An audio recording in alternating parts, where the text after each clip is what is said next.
रुपया अब बन चुका है इंटरनेशनल करेंसी। दुनिया की 5वीं अर्थव्यवस्था बनने के बाद भारत है अब नई उड़ान पर। वो डॉलर जो सालों से दुनिया पर राज कर रहा था, अब उसका एक तरफा राज है खतरे में। अब रुपया बन गया है international currency. Russia, Sri Lanka, Malaysia और ईरान जैसी कंट्रीज अब करेगी रुपए में ट्रेड। इंडिया के एक्सपोर्ट और इंपोर्ट को इससे बहुत फायदे होने वाले हैं और इंडिया की अर्थव्यवस्था पर इसका बहुत बड़ा इंपैक्ट पड़ेगा। इस वीडियो में जानेंगे कि आरबीआई और गवर्नमेंट ने ये डिसीजन क्यों लिया है, ये कैसे काम करेगा और इसके क्या क्या बेनिफिट्स हैं और इसके क्या क्या डिसएडवांटेज है, और इसके साथ साथ एक सीक्रेट, आम आदमी इससे कैसे फायदा उठा सकता है। तो चलिए शुरू करते हैं इस वीडियो को।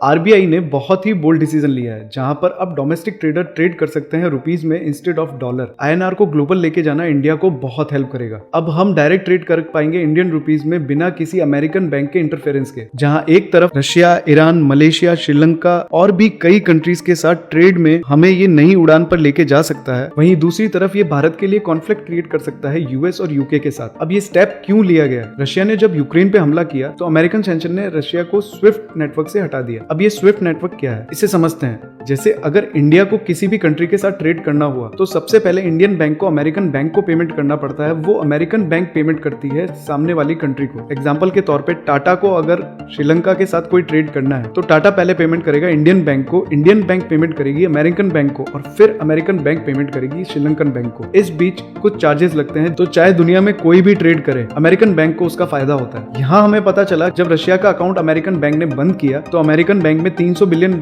होने के बावजूद भी रशिया कहीं पे भी ट्रेड नहीं कर सकता है और उनके वो पैसे फ्रीज हो चुके हैं अमेरिका में। तो ये देखते हुए इंडियन सरकार ने डिसीजन लिया कि हम रशिया से डायरेक्ट ट्रेड करेंगे रुपीज में, और ऐसे ही श्रीलंका, ईरान, मलेशिया भी इस एग्रीमेंट का हिस्सा बन सकते हैं। अब बात करते हैं कि ये कैसे काम करेगा। आरबीआई ने बैंक्स को अथॉरिटी दी है एक स्पेशल अकाउंट खोलने के लिए, जिसका नाम है vostro account for trade with different countries through the Indian rupees trade settlement mechanism. According to Indian government officials ये डिसीजन लिया गया है उन कंट्रीज के लिए जिनके पास अब डॉलर की कमी है। मेरे डेटा के अकॉर्डिंग अभी तक 6 बैंक को अप्रूवल मिली है ये वॉस्त्रो अकाउंट खोलने के लिए। ये सिस्टम दूसरी कंट्रीज को भी अट्रैक्ट कर रहा है। लक्समबर्ग, तजाकिस्तान, क्यूबा, स्वीडन और भी कई कंट्रीज इस मैकेनिज्म को अडॉप्ट करने के लिए सोच रही है। According to Sanjay Sudhir, RBI ने एक कॉन्सेप्ट पेपर तैयार किया है trade settlement in Indian rupees India के 3rd largest trading partner UAE के साथ। संजय सुधीर के अनुसार the central bank of UAE इस मैटर के बारे में डिस्कस कर रही है आरबीआई ऑफिशियल्स के साथ इस मैकेनिज्म को ऑपरेशन में लाने के लिए। The RBI has detailed the broad framework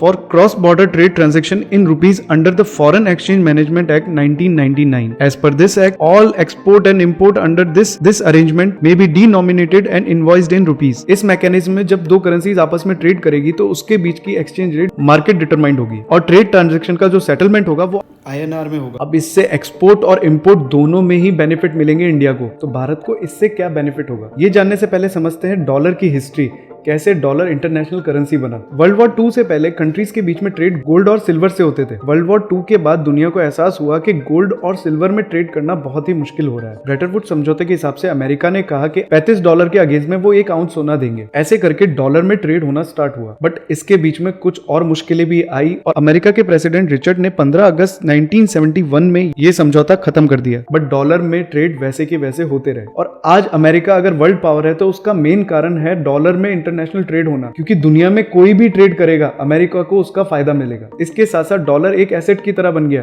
क्योंकि महंगाई के साथ साथ डॉलर की रेट्स बढ़ती रहती है। अब सोचिए जब रुपया इंटरनेशनली ट्रेड होगा तो भारत को इसके बहुत बेनिफिट मिलेंगे। एक तो ये कि हमें एक्सचेंज रेट नहीं देनी पड़ेगी, उल्टा हम एक्सचेंज रेट चार्ज करेंगे और डोमेस्टिक इंपोर्टर और एक्सपोर्टर को चीजें सस्ती मिलना शुरू होगी, जिससे इंडिया की महंगाई पे कंट्रोल आएगा। डॉलर की तरह रुपया भी अब एसेट बन जाएगा और मार्केट पे इसका बहुत बड़ा इंपैक्ट पड़ेगा। एक्सपोर्टर और इंपोर्टर्स के अलावा बैंक्स को भी इसके बेनिफिट होंगे। अब जहां इतने सारे एडवांटेज है वहां कुछ डिसएडवांटेजेस भी हैं। एक तो ये मैकेनिज्म बहुत कॉम्प्लिकेटेड है और आरबीआई को चैलेंजेस आएंगे इस मैकेनिज्म को हैंडल करना। ट्रेडिंग शुरू होने के कुछ समय बाद हमें कॉम्प्लिकेशंस पता चलेगी, क्या क्या चैलेंजेस आने वाले हैं। इसके अलावा भारत की यूके और यूएस के साथ दोस्ती पे इफेक्ट पड़ सकता है, क्योंकि जब उन्हें अपने डोमिनेंस पे खतरा महसूस होगा तो वो कोई ना कोई एक्शन तो इंडिया के खिलाफ लेंगे। बट गवर्नमेंट ने ये डिसीजन बहुत सोच समझ के लिए है, आज नहीं आगे की सोच के लिए है। अब मेन चीज जो आप जानना चाहते हैं, इससे आम जनता को कैसे फायदा होगा। जब बिजनेस और बैंक्स को प्रॉफिट होगा और रुपया मजबूत होगा तो आप सोचिए इक्विटी मार्केट्स कहाँ जाने वाले हैं। ये देखते हुए एफआईआई इन्वेस्टमेंट्स भी बहुत बढ़ने वाले हैं। उसके अलावा रिटेल इन्वेस्टमेंट्स में भी आपको चेंजेस दिखना शुरू होंगे। तो अगर आज आपने इन्वेस्टमेंट डिसीजन सही ले लिए तो आने वाले 10 साल में आपको बहुत बेनिफिट मिलने वाला है। और अभी भी FD, PPF, money back plans में घुसे रहोगे तो ये चीज के एक्चुअल बेनिफिट आपको नहीं मिल पाएंगे।